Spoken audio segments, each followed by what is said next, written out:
दोस्तों, कैसे हो आप सब? एकदम मस्त चंगे हो? तो आज अपन लेकर आए हैं रीड के लिए फर्स्ट लेवल में जो आपका नेक्स्ट टॉपिक है आवाज संख्याएं एवं असंयुक्त संख्याएं। याद दिए गए हैं उनके अभाज्य गुणनखंड। ठीक है, इनके साथ ही अपन लेकर आए हैं। अच्छा, आवाज गुणनखंड के लिए सबसे इंपॉर्टेंट जो महत्वपूर्ण जो कड़ी है वो है भाजकता के नियम। ठीक है, इनके साथ साथ अपन भाजकता के नियम भी पढ़ने वाले हैं। आवाज संख्याएं या असंयुक्त संख्याएं, आवाज गुणनखंड एवं भाजकता के नियम इस वीडियो में आपको देखने के लिए मिलेंगे। ठीक है, अच्छा उसके बाद अब देखते हैं अपन आवाज संख्याएं। ठीक है, तो आइए, पहला टॉपिक है अपना आवाज संख्याएं। आवाज संख्याएं क्या होती हैं? आवाज संख्याएं वे संख्याएं होती है जिसमें एक तो स्वयं और एक का, इसके अलावा किसी और संख्या का भाग नहीं जाए। तो इसका मतलब स्वयं और एक से विभाजित संख्याएं क्या कहलाती हैं? अभाज्य संख्याएं कहलाती हैं, एवं अन्य संख्या से अविभाजित। ठीक है, अपन बोल सकते हैं जिस ऐसी संख्याएं जिसमें स्वयं का एवं एक का भाग जाता हो, अन्य किसी संख्या का भाग नहीं जाता हो, क्या कहलाएंगी? अभाज्य संख्याएं कहलाएंगी। ठीक है, अच्छा ऐसी संख्याएं कौन सी होती हैं? तो देखिए, अपने पास एक संख्या आती है, सब शुरुआत करते हैं अपन जीरो से, कि जीरो ना सम है ना विषम है, ना भाज्य है ना अभाज्य है। ठीक है भाई, तो जीरो तो अपनी आती नहीं, प्राकृत संख्याओं से बात करते हैं अपन। तो ये तो पूर्ण संख्या में चली गई थी, तो इसको तो अपन देते हैं हटा। उसके बाद आते हैं प्राकृत संख्याओं में एक, ये भाज्य भी नहीं है और अभाज्य भी नहीं है। कारण इसका, क्योंकि इसमें स्वयं भी एक है और भाग भी एक का दिया जा रहा है। इन दोनों शर्तों को लागू नहीं कर रही है, एक शर्त को ही लागू कर रही है। तो इसलिए ये भाई स्वयं का भाग भी जाना चाहिए और एक का भाग भी जाना चाहिए, तभी तो ये अभाज्य होगी। और अन्य किसी का भाग जाएगा तो भाज्य हो जाएगी। तो देखिए, अब ये इन दोनों में से एक शर्त को लागू कर रही है, तो इसलिए ये अभाज्य भी नहीं है, और तीनों को लागू नहीं कर रही है, इसलिए भाज्य भी नहीं है। तो अपन लिखेंगे इसको एक ना भाज्य है और ना अभाज्य है।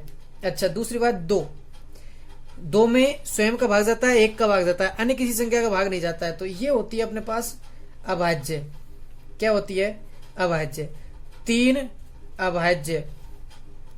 अच्छा, चार में दो का भाग और चला जाता है, ये होती है भाज्य। ठीक है, अब मैंने 3-4 संख्याएं क्यों लिखी, उसके पीछे कारण है। तो देखिए, सबसे पहली बात एक है, इसके बारे में आपको पता चल गया ये ना भाज्य ना अभाज्य। इसके अलावा ये एक संख्या विषम है। क्या है? विषम है। अच्छा, दूसरी अपने पास क्या है? सम है। ठीक है, अच्छा सबसे छोटी अभाज्य संख्या कौन सी है? सबसे छोटी अभाज्य संख्या 2 है।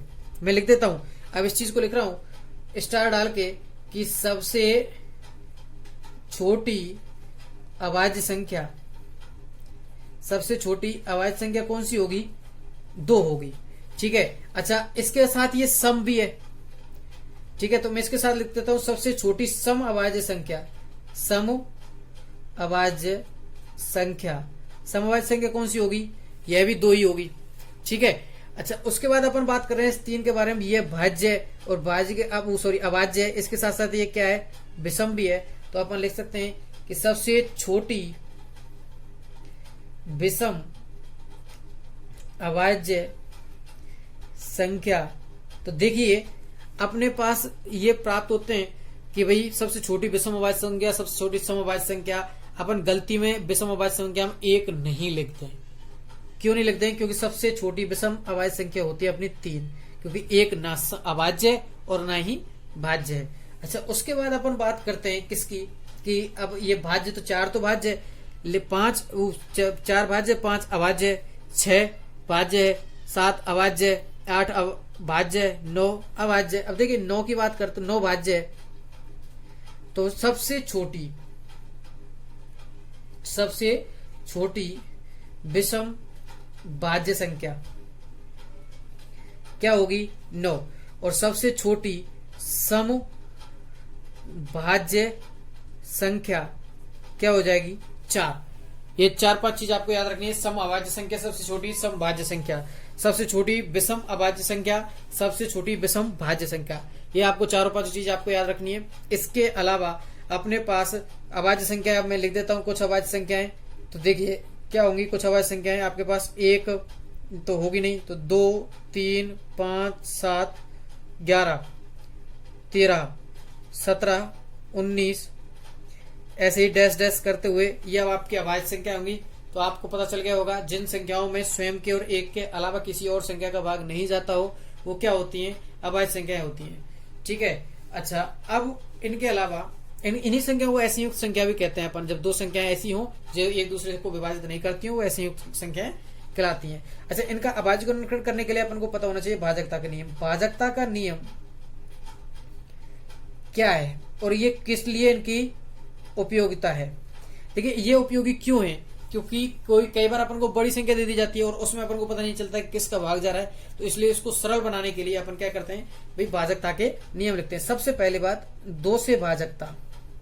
किससे? 2 से भाजकता। तो 2 से भाजकता के लिए इकाई अंक अपने पास क्या होना चाहिए, 2 होना चाहिए। 0, 2, 4, 6 और 8 होने चाहिए। ठीक है, ये अपने पास होने चाहिए कि भाई भाजकता के नियम के लिए 0, 2, 4, 6 और 8 अगर इकाई अंक हैं तो वह संख्या किससे विभाजित होगी, 2 से। तो मैं लिख देता हूं, जैसे मान के चलो अपने पास 1452 है, इसमें इकाई अंक 2 आ रहा है, लेकिन 1453 है, इकाई अंक 3 आया, तो यह विभाजित नहीं होगी, यह विभाजित हो जाएगी। ठीक है। अच्छा, 2 से भाजकता एक चीज हुई। दूसरी, अपने पास 3 से भाजकता के लिए क्या नियम है, 3 से भाजकता। 3 से भाजकता के लिए जो नियम है वो क्या होने वाला है, तो 3 से भाजकता के नियम के लिए अपन देखते हैं कि अंकों का योग। ठीक है, ये तो क्या होने, 2, 0, 2, 4, 6, 8 ये क्या होने चाहिए, इकाई अंक होने चाहिए थे। क्या होने चाहिए, इकाई अंक। अब अंकों का योग, ठीक है, किससे विभाजित हो, 3 से विभाजित। किससे विभाजित होना चाहिए, 3 से विभाजित। अगर अंकों का योग 3 से विभाजित हो जाता है तो वह संख्या किससे विभाजित होती है, 3 से विभाजित होती है। तो मान के चलो, जैसे अपने पास कोई संख्या है, मैं ये लेता हूं, जैसे अपने पास 1452 लिखी हुई है ऊपर ये संख्या, इसमें क्या 3 का भाग जाएगा, तो अंकों का योग देते हैं 2 और 5, 7, 7, 4, 11, 11 और 1, 12, 12 में 3 का भाग जाता है 4 बार, तो इसलिए इसमें भी 3 का भाग चला जाएगा। ठीक है, ये विभाजित हो जाएगी। अपन लिखते हैं मान के चलो 1369। अब देखिए 9 और 6 15, 15 और 3 18, 18 और 1 19, 19 में 3 का भाग नहीं जाता है, तो इसलिए 3 से विभाजित नहीं होने वाली। अच्छा, अगला भाजकता का नियम लेते हैं अपन 4 से भाजकता। तो 4 से भाजकता के लिए अपन क्या करने वाले हैं कि इसमें प्रथम 2 अंकों का, इकाई और दहाई, अपन लिखते हैं प्रथम 2 अंकों, कोष्ठक में लिख रहा हूं इकाई एवं दहाई में 4 का भाग चला जाए। ठीक है भाई, तो मतलब प्रथम 2 अंक इकाई और दहाई है वो 4 से पूर्णतः विभाजित होते हैं, तो इसका मतलब वो है उसके आगे कितनी भी बड़ी संख्या हो वह सब किससे विभाजित होती है, 4 से विभाजित होती है। जैसे मैं लिखता हूं कि मैंने आगे लिख दिया 16, 16 में 4 का भाग जाता है, इसके आगे मैं कुछ भी संख्या लिख दूं 3, 5, 7, 9, इस सब में किसका भाग जाएगा, 4 का भाग जाएगा। मान के चलो अपन को पता है कि 4 का भाग 36 में जाता है, तो इसके आगे कुछ भी संख्या लिखी हो 1, 2, 3, 5, 4 जो भी है, इस संख्या में भी किसका भाग जाने वाला है, 4 का भाग जाने वाला है। लेकिन आपके पास लिखा हुआ है इकाई और दहाई में 35 लिखा हुआ है, इसमें आपको पता है कि 4 का भाग नहीं जाता है, तो अगर इसके आगे मैं लिख देता हूं 9, तो 935 में भी किसका भाग नहीं जाएगा, 4 का भाग नहीं जाएगा। ये दोनों 4 से विभाजित संख्याएं होंगी, क्योंकि इनमें इकाई अंक क्या है, इकाई और दहाई 16 और 36, और 16 और 36 किससे विभाजित होते हैं, 4 से विभाजित होते हैं। ठीक है, तो अब अपन बात करते हैं इसके 5वें की, वो चौथे की। तो उसमें 5 से भाजकता का नियम, किससे भाजकता का नियम, 5 से भाजकता का नियम। 5 से भाजकता का नियम बिल्कुल आसान है, इसमें अपन इकाई अंक के आधार पर पहचान करने वाले हैं, जिसमें इकाई अंक 0 और 5 हो, क्या हो, 0 और 5 हो इकाई अंक, तो वह संख्याएं किससे विभाजित होती हैं, 5 से विभाजित होती हैं। अब जैसे मैंने लिखा ये 9000, 9000 में इकाई अंक क्या है, 0 है, तो किससे विभाजित होगी, 5 से। मैंने लिख दिया 1225, इकाई अंक क्या है, 5, किससे विभाजित होगी, 5 से। मैंने लिखा 935, इकाई अंक क्या है, 5, तो किससे विभाजित होगी, 5 से। ठीक है, तो 0 और 5 इकाई अंक होने पर संख्या 5 से पूर्णतः विभाजित होती है। ठीक है, अब चलते हैं नेक्स्ट पर। तो अगले में अपने पास दिया गया है कौन सा था, 5वां पॉइंट है अपना, और इसमें अपने पास दिया गया है किसका, 6 का भाजकता का नियम, 6 का भाजकता का नियम।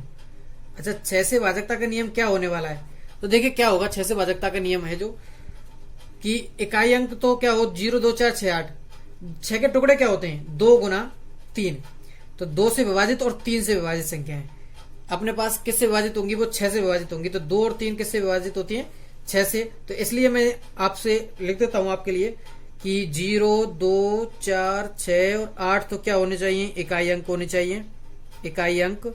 और अंकों का योग 3 से विभाजित होना चाहिए, 3 से विभाजित क्या होना चाहिए, अंकों का योग।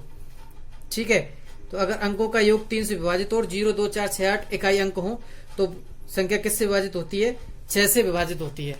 ठीक है, तो अपन लिख सकते हैं, जैसे मान के चलो अपने लिखा कि अभी अपना एक एग्जाम्पल था 1452, इसमें इकाई अंक 2 आ रहा है और अंकों का योग कितना आ रहा था, 12 आ रहा था। तो इसलिए ये किससे विभाजित है, 6 से। ठीक है, अच्छा ये विभाजित है, अगर मैं लिखता हूं 13, 39, तो इनको जोड़िए, 9 और 3 12, 12 और 4 कितने हुए, 16, 16 3 से विभाजित नहीं है, इकाई अंक भी 3 नहीं, 9 नहीं है, तो ये 6 से विभाजित नहीं है।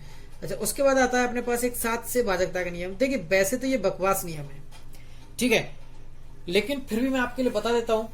अब वो जैसे आप अगर आपकी कैलकुलेशन में स्पीड होती है तो आप सीधा भाग देकर देख लेना और इस भाजकता के नियम का प्रयोग किए बिना, लेकिन आप क्रम से चल रहे हैं तो मैं भाजकता के नियम बता देता हूं कि 7 से भाजकता का नियम होता क्या है। 7 से भाजकता के नियम में आपको सीधा और सटीक एक चीज याद रखना है कि जो प्रथम अंक है, जैसे अपने पास 3549 है, तो अपन क्या करेंगे, प्रथम अंक को सीएस में से घटा देंगे। तो इसमें से घटाया, 54 में से घटाया तो कितना आया, 345। अब इसका पता लगाना है ये 7 से विभाजित है या नहीं, तो इस 5 को 34 में से घटा देंगे। 5 को 34 में से घटाया तो कितना आया, 29। 29 में 7 का भाग जाता है क्या, नहीं जाता, तो इसका मतलब इसमें भी नहीं जाता है। ठीक है, अगर कोई संख्या और लेते हैं, मान के चलो 71, 39, इसमें से 9 को इसमें से घटाएगा तो अपने पास आएगा 704। 4 को 70 में से घटाया तो अपने पास कितना आया, 66। 66 में 7 का भाग जाता है क्या, नहीं जाता, तो अपन लिख देंगे कि इसमें भी भाजकता नहीं होती सफल। ठीक है, इसलिए ये 7 से भाजक नहीं है। अच्छा अब देखिए अपने पास आता है अगला 7वां। 7 से भाजकता का नियम हो गया। 8 से भाजकता का नियम, 8 से भाजकता का नियम। 8 से भाजकता के नियम में अंतिम 3 अंक, वो प्रथम 3 अंक कौन कौन से, इकाई प्लस दहाई प्लस सैकड़ा, इन तीनों अंकों में, ठीक है, इकाई दहाई सैकड़ा में कि किसका भाग जाना चाहिए, 8 का भाग जाना चाहिए। ठीक है, अब देखिए अपने पास पहले अपन 4 के भाजकता के नियम पढ़े थे, इकाई और दहाई, और इसमें पढ़ रहे हैं इकाई दहाई और सैकड़ा, इन तीनों में। जैसे मान के चलो अपने पास है 8000, 3 जीरो है, तो जीरो में 3 जीरो हो गई, तो क्या हुआ, ये 8 से विभाजित है। अच्छा ठीक है, इसके अलावा अपन करते हैं, मान के चलो कि मैं लिख देता हूं ये 11,111 और 0008 है।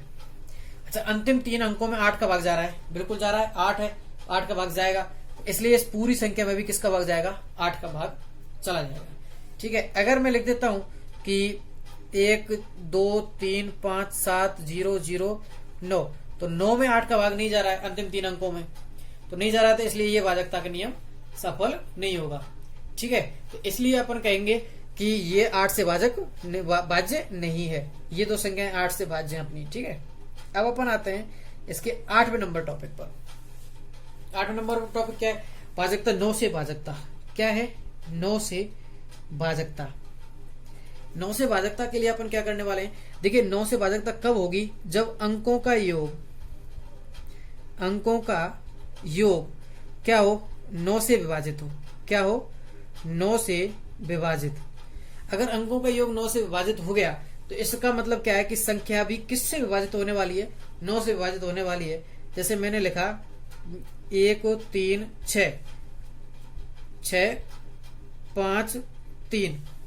अच्छा इनको मैं जोड़ता हूं, 5 और 3 8, 8 और 6 14, 14 और 3 17 और 1 18। 18 में भाग किसका चला जाता है, 9 का चला जाता है 2 बार, इसलिए इस पूरी संख्या में भी भाग किसका चला जाएगा, 9 का। ये 9 से भाजक संख्या है।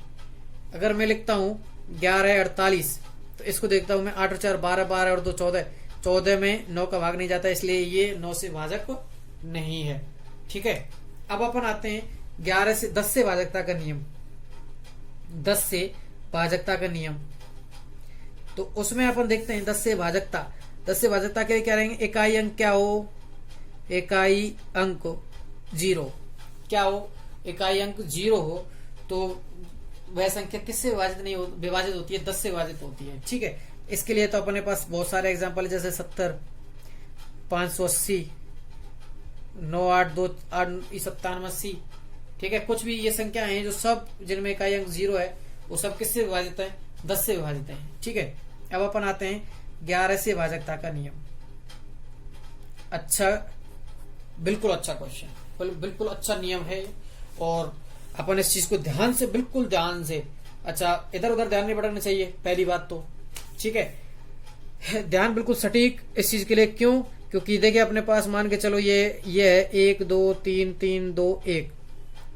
ठीक है, ये संख्या किससे विभाजित होगी और किससे नहीं होगी, तो इस चीज के लिए पता लगाने के लिए अपन देखते हैं कि 11 से भाजकता का नियम अगर अप्लाई करते हैं तो 11 से भाजकता का नियम में बता देता हूं कि सम स्थानों पर एवं विषम स्थानों पर आने वाले अंकों का योग, इन दोनों पर अंकों का योग, मैंने बीच में लिख दिया है अंकों का योग। ठीक है, इन सम स्थानों पर एवं विषम स्थानों पर आने वाले अंकों का योग का अंतर, इनके अंतर, अब मैं लिख रहा हूं अंतर। ठीक है, अंतर या तो क्या हो, 0 हो, या फिर 11 से भाज्य क्या हो, 11 से भाज्य हो, तो वह संख्या किससे विभाजित होती है, 11 से होती है। तो मैं फिर दोबारा बोल रहा हूं, वह संख्या जिसके सम स्थानों एवं विषम स्थानों पर आने वाले अंकों का योग का अंतर या तो क्या हो, 0 हो, या फिर 11 से विभाजित हो, तो संख्या भी किससे विभाजित होती है, 11 से। तो मैं देखता हूं सम स्थानों पर आने वाले अंक 2, 3 और 1। ठीक है, तो इनका अंकों का योग क्या हुआ, 2 और 3 5 और 1 6। अच्छा, इन पर देखता हूं 1, 3 और 2, अंकों का योग क्या हुआ 6, 6 - 6 बराबर क्या हुआ 0। तो यह संख्या किससे विभाजित होने वाली है, किससे विभाजित होने वाली है, 11 से। अच्छा, मैं लिख देता हूं जैसे 1 5 7 5 1, तो अपने पास इसको देखते हैं, 1 की जगह मैं 2 लिख देता हूं, तो देखिए क्या होगा, ये सम स्थानों पर आने वाले अंकों का योग क्या है 10, और ये विषम स्थानों पर आने वाले अंकों का योग भी क्या हो गया 10। तो इसलिए ये संख्या किससे विभाजित होने वाली है, 11 से। ठीक है, अगर मैं लिख देता हूं कि जैसे 1 0 2 0 3 0 5 0 9। ठीक है, ये हो गए 9 और 5 14, 14 और 3 17, 17 और 2 19, 19 और ये हो गए 19 के बाद लिख देता हूं मैं यहाँ पर 4 लिख देता हूं। ठीक, 19 और 4 23। अब देखिए सम स्थानों पर आने वाले अंकों का योग, सम स्थानों पर आने वाले 0 0 0 0। अच्छा, ये इस जगह पर 2 लिख देता हूं, है ना। तो ये सम स्थानों पर आने वाले अंकों का योग क्या हुआ 0। अच्छा, लेकिन विषम स्थानों पर आने वाले अंक 3 3 और 3 6, 6 और 5 11, 11 और 9 20, 20 और 2 22। तो 22 में से 0 घटाओ, और 0 22 में से क्या घटाएंगे 0, तो क्या आएगा 22, और 22 में किसका भाग जाता है, अपना 11 का भाग जाता है। तो यह पूरी संख्या किससे विभाजित होगी, 11 से।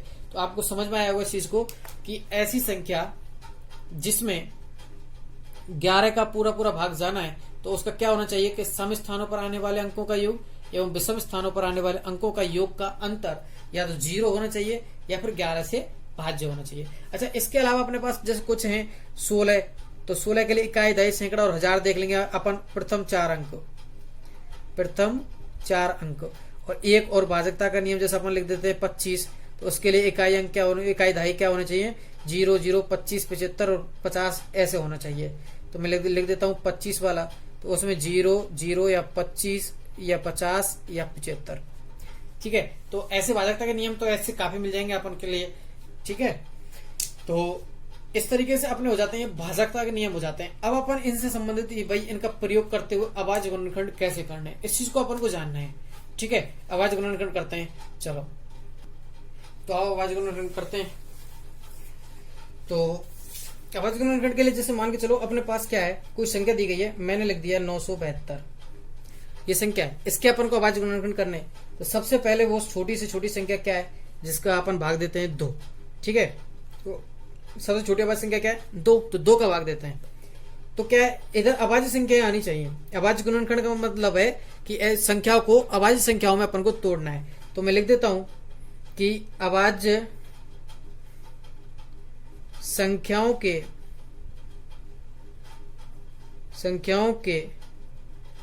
गुणन रूप में खंड क्या कहलाएंगे? अभाज्य गुणनखंड कहलाएंगे। अभाज्य संख्याओं के गुणन रूप में खंड क्या कहलाएंगे? लेकिन किन संख्याओं का गुणन रूप होगा? वो संख्या तो उसमें अभाज्य होंगी, लेकिन संख्या भाज्य के ही टुकड़े होने वाले।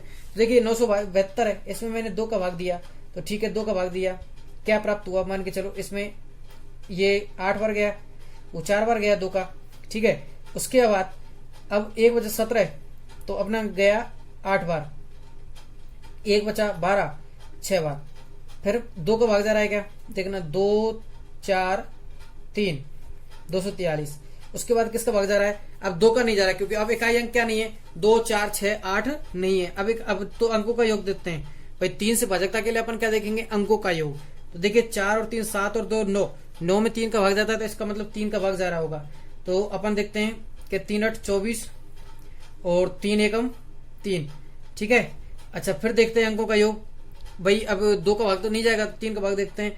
8 और 1 9, 9 में 3 का भाग जाता है, तो 3 का भाग 2 बार गया और 7 बार गया, ठीक है। अच्छा फिर 3 का भाग जा रहा है, तो 3 का भाग जा रहा है कितनी बार? 9 बार। अच्छा फिर 3 का भाग जा रहा है कितनी बार? 3 बार। फिर 3 का भाग जा रहा है 1 बार, ठीक है। इस तरीके के ये प्राप्त जो हुए हैं ये सब क्या है? अभाज्य गुणनखंड में लिख देता हूं। 2 गुना 2 गुना 3 गुना 3 गुना 3 गुना 3 गुना 3। तो देखिए क्या है, ये सब अभाज्य गुणनखंड है। ये और ये 2 के रूप में है तो 2 की घात 2 लिख दिया मैंने। ये 3 के रूप में है तो 3 की घात 5 लिख दिया। तो ठीक है, तो देखना अभाज्य संख्याओं के गुणन के रूप में। अच्छा ये अभाज्य संख्याएं 2 और 3, इनके गुणन के रूप में जो खंड लिखे गए हैं वही अभाज्य गुणनखंड है, ठीक है। मान के चलो अपने पास और कोई अपन संख्या ले लेते हैं। मान के अपन ने लिया कि 1142। 2 इकाई अंक क्या है? 2 इकाई अंक 2 4 6 8 होने पर किसका भाग जाता है? 2 का। तो मैंने 2 का भाग दिया। 2 5 10, तो 7 14 और 2 एकम 2। अब देखना इसमें किसी और का भाग जा रहा है क्या? कि 1 का भाग जा रहा है क्या? वो सॉरी 2 का गया, 3 का जा रहा है क्या? तो 8 8 और 5 13, 13 में 3 का भाग नहीं जाता है, ठीक है। तो अपन अब किसका भाग देने वाले हैं? तो देखिए अपने पास प्राप्त होता है